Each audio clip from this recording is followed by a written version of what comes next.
Hi friends, అందరికీ నమస్కారం. ఈరోజు మనం ఒక చిన్న నీతి కథ తెలుసుకుందాం.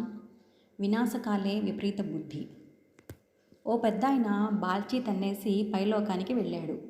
అక్కడో పెద్ద క్యూ. చిత్రగుప్తుడు స్వర్గం నరకం అంటూ విభజిస్తున్నాడు.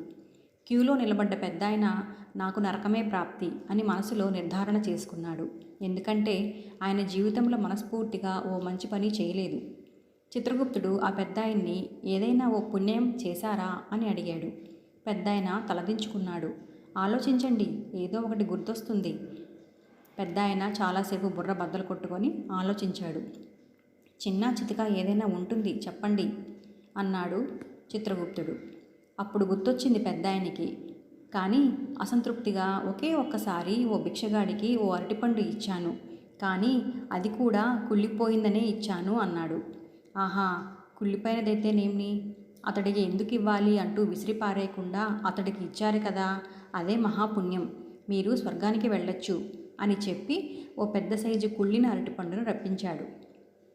ఇది ఎగురుతుంది, దీన్ని పట్టుకొని వేలాడుతూ 5 నిమిషాల్లో స్వర్గానికి చేరుకోవచ్చు.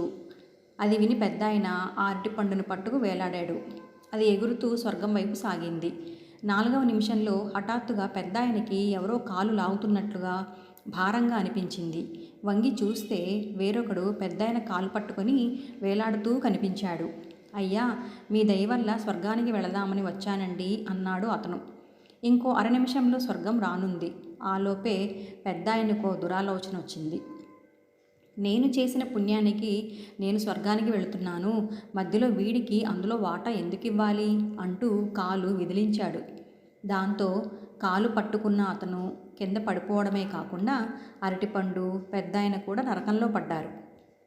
ఓరి పాపాత్ముడా, కుళ్ళిన పండుకే స్వర్గం పంపించాను, వినాశకాలే విపరీత బుద్ధి అన్నట్లు దాన్ని కాపాడుకోకుండా అల్పబుద్ధితో ఒకడిని కిందకు తోసి నరకానికి పోయావు కదా అంది చిత్రగుప్తుడి అంతరాత్మ.